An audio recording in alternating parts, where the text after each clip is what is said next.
ഈശോ മിശിഹായിക്ക് സ്തുതിയായിരിക്കട്ടെ. ഉൽപ്പത്തി പുസ്തകത്തിൽ നിന്നുള്ള വായന 9-ാം അധ്യായം. നോഹയുമായി ഉടമ്പടി. നോഹയെയും പുത്രന്മാരെയും അനുഗ്രഹിച്ചുകൊണ്ട് ദൈവം പറഞ്ഞു, സന്താനപുഷ്ടിയുണ്ടായി പെരുകി ഭൂമിയിൽ നിറയുവിൻ.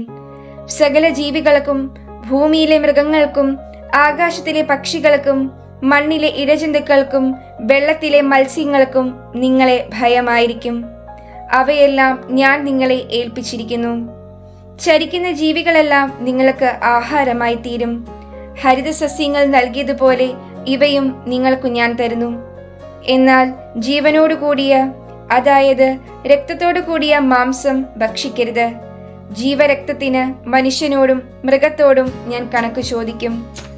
ഓരോരുത്തനോടും സഹോദരന്റെ ജീവന് ഞാൻ കണക്ക് ചോദിക്കും. മനുഷ്യരക്തം ചൊരിയുന്നവന്റെ രക്തം മനുഷ്യൻ തന്നെ ചൊരിയും. കാരണം എന്റെ ഛായയിലാണ് ഞാൻ മനുഷ്യനെ സൃഷ്ടിച്ചത്. സന്താനപുഷ്ടിയുള്ളവരായി പെരുകി ഭൂമിയിൽ നിറയുവിൻ. നോഹയോടും പുത്രന്മാരോടും ദൈവം വീണ്ടും അരുളി ചെയ്തു, നിങ്ങളോടും നിങ്ങളുടെ സന്തതികളോടും ഞാനിതാ ഒരു ഉടമ്പടി ചെയ്യുന്നു. അതോടൊപ്പം നിന്റെ കൂടെ പെട്ടകത്തിൽ നിന്ന് പുറത്തു വന്ന ജീവനുള്ള സകലത്തിനോടും, പക്ഷികൾ, കന്നുകാലികൾ, കാട്ടുജന്തുക്കൾ എന്നിവയോടും നിങ്ങളുമായുള്ള എന്റെ ഉടമ്പടി ഞാൻ ഉറപ്പിക്കുന്നു. ഇനി ഒരിക്കലും വെള്ളപ്പൊക്കം കൊണ്ട് ജീവജാലങ്ങളെല്ലാം നശിക്കാൻ ഇടവരുകയില്ല. ഭൂമിയെ നശിപ്പിക്കാൻ ഇനി ഒരു വെള്ളപ്പൊക്കം ഉണ്ടാവില്ല. ദൈവം തുടർന്ന് അരുളി ചെയ്തു, എല്ലാ തലമുറകൾക്കും വേണ്ടി നിങ്ങളും സർവ്വജീവജാലങ്ങളുമായി ഞാൻ സ്ഥാപിക്കുന്ന എന്റെ ഉടമ്പടിയുടെ അടയാളം ഇതാണ്.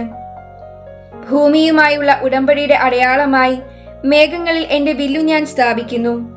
ഞാൻ ഭൂമിക്ക് മേലെ മേഘത്തെ അയക്കുമ്പോൾ അതിൽ മഴവില്ല് പ്രത്യക്ഷപ്പെടും. നിങ്ങളും സർവ്വജീവജാലങ്ങളുമായുള്ള എന്റെ ഉടമ്പടി ഞാൻ ഓർക്കും. സർവ്വജീവനെയും നശിപ്പിക്കാൻ പോരുന്ന ഒരു ജലപ്രളയം ഇനി ഒരിക്കലും ഉണ്ടാകില്ല.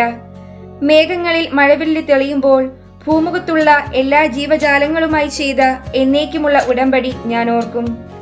ദൈവം നോഹയോട് അരുളി ചെയ്തു, ഭൂമുഖത്തുള്ള സകല ജീവികളുമായി ഞാൻ സ്ഥാപിക്കുന്ന ഉടമ്പടിയുടെ അടയാളം ഇതായിരിക്കും.